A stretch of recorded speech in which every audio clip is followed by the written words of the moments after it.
Pain management. Introduction. Pain management is a medical approach that draws on disciplines in science and alternative healing to study the prevention, diagnosis, and treatment of pain. Pain management programs can employ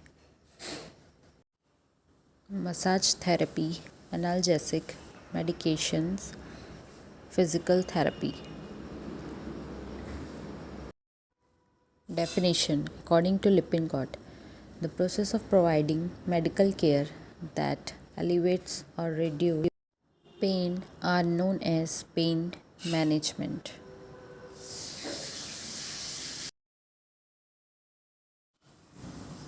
Next definition. According to M. Black, pain management encompasses pharmacological, non-pharmacological, and other approaches to prevent, reduce, or stop pain sensation.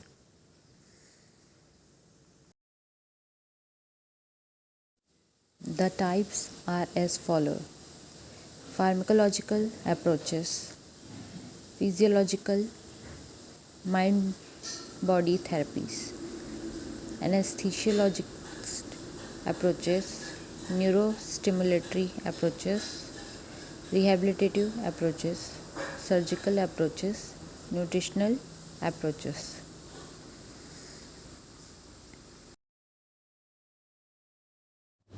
Pharmacological approaches. There are three broad categories of analgesic drugs.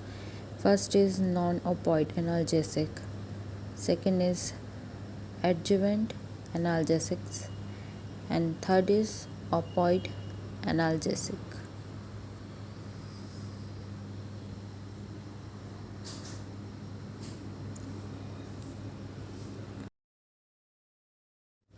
First, we will see about non-opioid analgesic.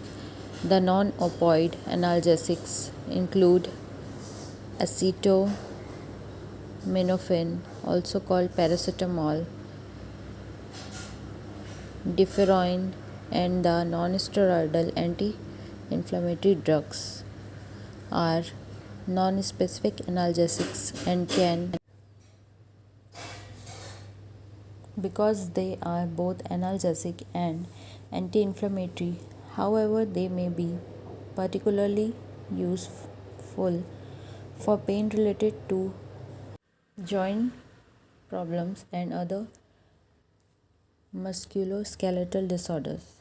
The non-steroidal are a very diverse group of drugs.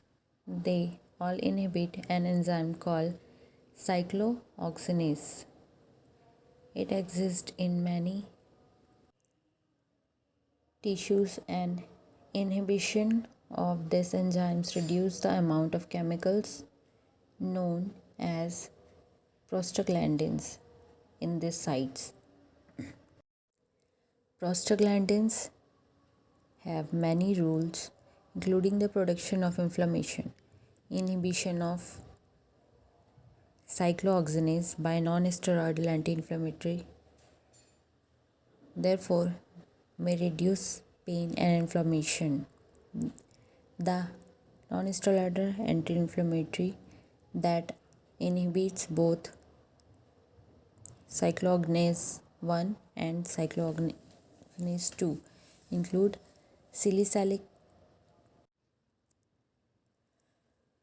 like aspirin, chlorine, and salicylate. Propionic acid like ibuprofen, naproxen, and oxaprozine. Acetic acid like tolmetine, diclofenac. Oxychems like pyroxicam. Parazols. Next is adjuvant analgesics. The so-called adjuvant analgesics are defined as drugs that are on the market for indications other than pain but may be analgesic in selected circumstances. They include a very large number of drugs in numerous drug classes. Antidepressant. Most antidepressant medication are analgesics and can relieve chronic pain even if patient has no coexisting depression. The specific antidepressant effects are also important. Alleviating chronic depression is important in helping patients deal more effectively with pain. They may be considered to be non-specific analgesics, potentially capable of relieving all types of pain. They are different classes of antidepressants which probably vary in their analgesics ability. Evidence is best that the tricyclic antidepressants such as imipramine, doxypine, clomipramine, desipramine are analgesics. There is evidence that at least some of the so called serotonin selective reuptake inhibitor like paroxetine and citalopramine and the serotonin reuptake inhibitors such as venlafaxine are also pain relievers. Several other antidepressants such as bupropion. Next is anticonvulsant.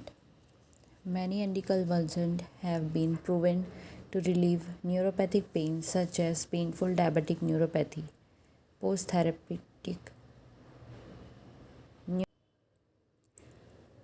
neuralgia, and other conditions. The first line drug of neuropathic pains are two related anti-seizure medicines.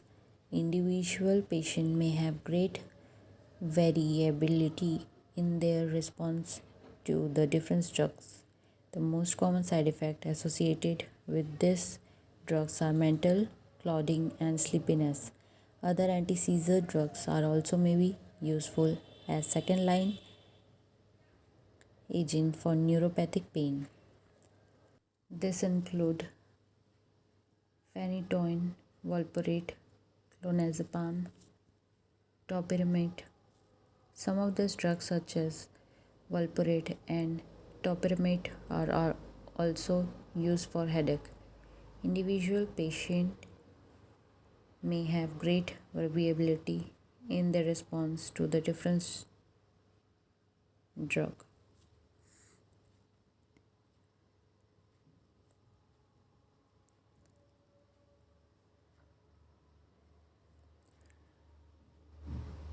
Next is local anesthetic drugs.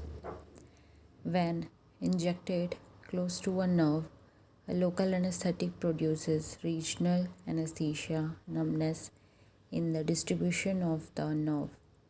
When taken orally or intravenously, a local anesthetic drug can provide pain relief.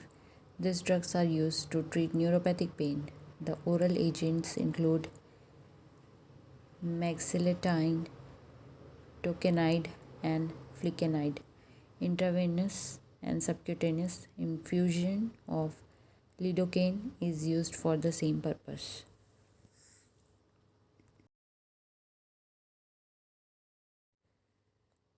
Next is alpha 2 adrenergic agonist. Drugs such as clonidine and tizanidine are non-specific analgesics, although the overall response rate appears to be only fair.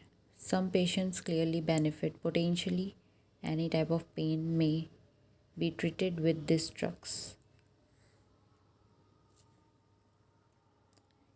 Next is GABA agonist. Baclofen is a drug that interacts with the brain receptor of GABA, an important neurotransmitter. Baclofen has been used for many years as treatment for neuropathic pain. It has been specifically studied in trigeminal neuralgia. Next is NMDA receptor antagonist. Recent studies have shown that a specific receptor called the N-methyl deaspirate receptor is very important in the development of neuropathic pain. There are several drugs that block this receptor, including dextromethorphan, amantadine, ketamine, and memantine. All these drugs are used now to treat neuropathic pain. Next, we will see the corticosteroid drugs.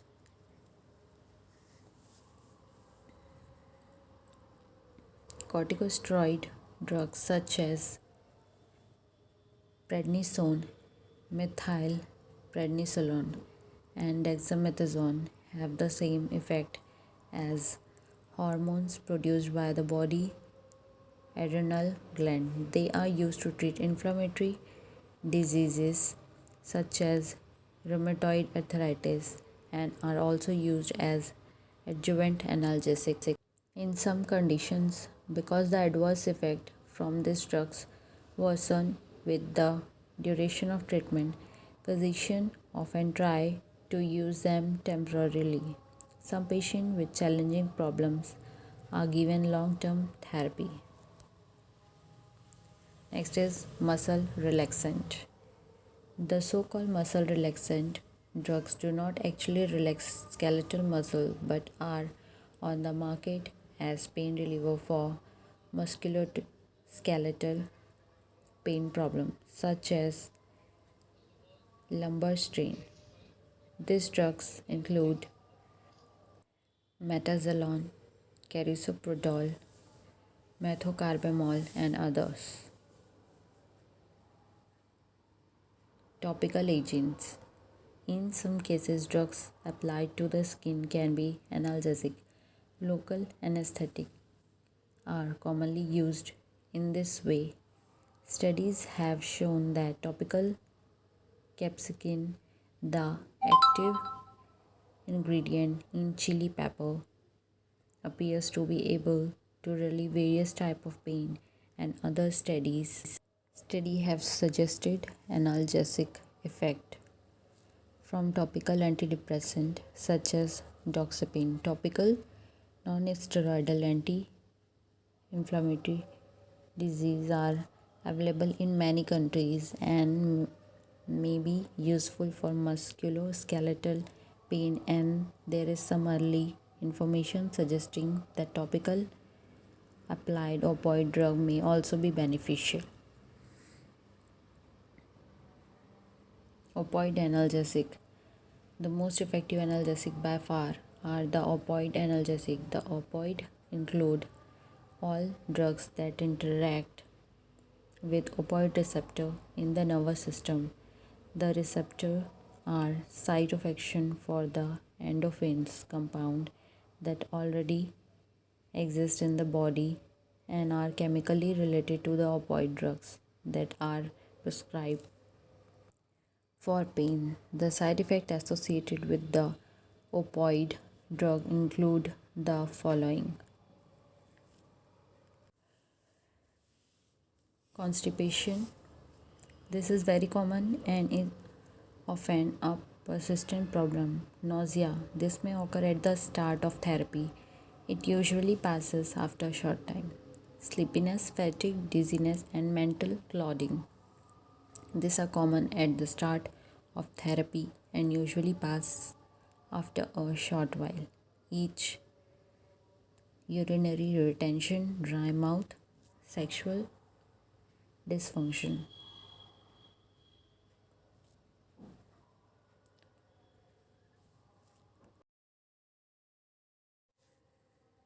Some of the key principles that apply to these drugs include the following: selecting the therapy. Opioids are typically first line if the pain is severe and is expected to be short lived. like post-surgical pain, and if the pain is associated with a progressive, incurable illness. In other types of chronic pain, a decision to try an opioid should be based on a careful evaluation by the clinician. This evaluation should try to answer several questions. Is the pain severe enough to warrant this therapy? Are there other therapies just as safe as the opioids that might work? Is this patient likely to be responsible with this drug? Is there some indication that drug taking behaviors might become a problem? Next is individualize the therapy. For short term therapy, a short acting drug is usually selected. For long term therapy, a long acting drug is preferred. Next is treat side effect. Many patients will need treatment for constipation during therapy. Some will need a medicine for nausea during long term therapy. Some physician will administer a stimulant drug if the pain control is good but therapy is compromised by sleepiness, fatigue, or mental clouding. Next is consider other therapies. Patients with chronic pain often do best when one or more pain relieving drugs are combined with other therapies, including rehabilitative approaches, physiological therapies, injection. Next is follow the appropriate outcome. There are four types of outcome that should be monitored by the physician. First is pain relief, second is side effect, third is physical and psychosocial functioning, fourth is the occurrence of any aberrant drug related behavior. Anesthesiological approaches. Some type of pain therapy are invasive, involving injection or implant of devices. To specify classification, all of these approaches may be termed anesthesiological because anesthesiologists with specialized training in pain management usually perform the more sophisticated techniques. First is injection. Injections are commonly administered for both acute and chronic pain.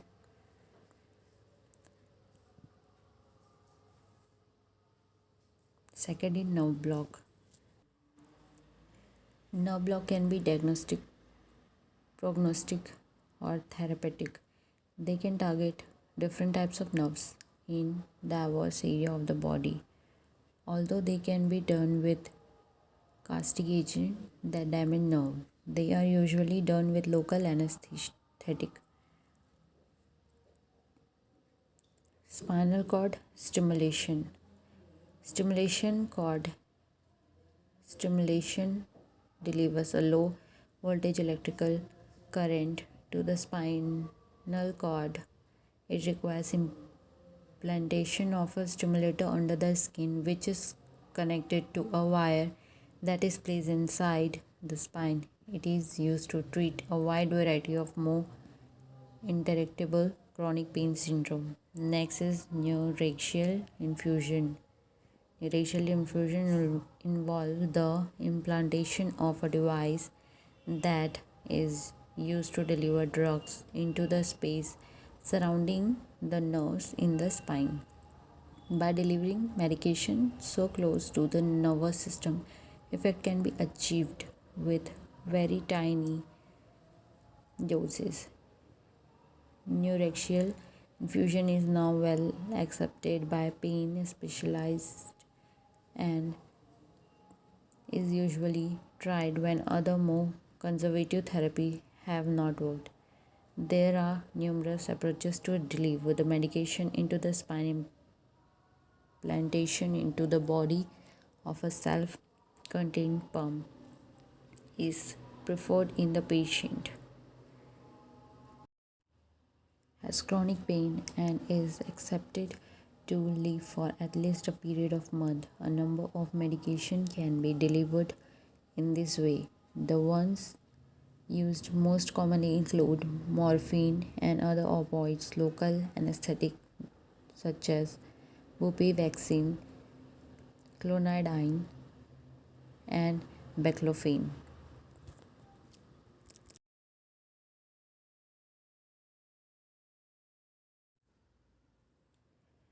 Neurotransplantatory approaches.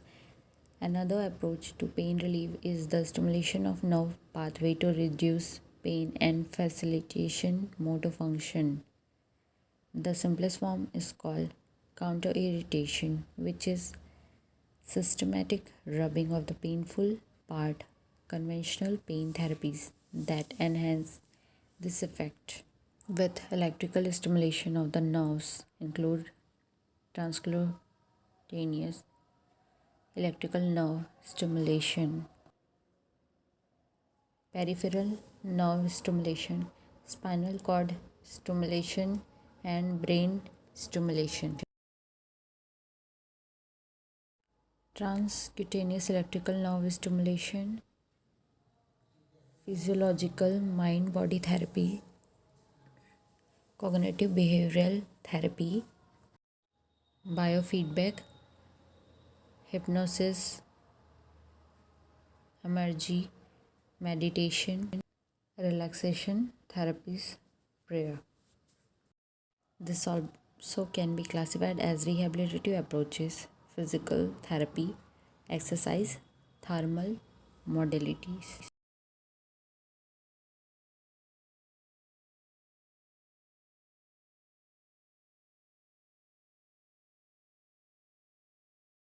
Surgical approaches. Surgery is usually performed to treat the underlying disorder.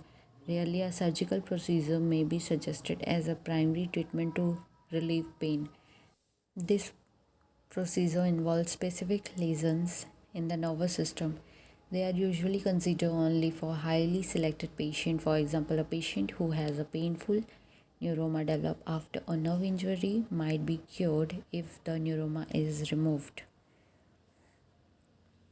Complementary approaches, as noted, many physiological approaches are considered mainstream by pain specialists, but complementary or alternative by other clinicians. Some chem therapies are seldom administered even by pain specialties, but should be considered given a growing body of evidence.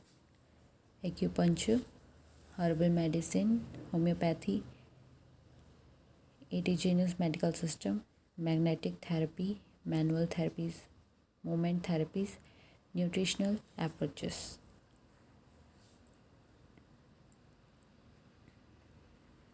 Nutritional approaches to pain management can involve both changes in diet and the use of dietary supplements, including vitamins, minerals, enzymes, and other substances.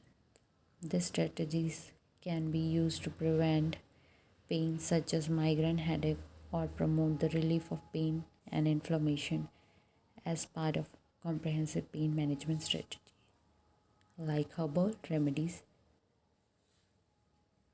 Summary. Thank you.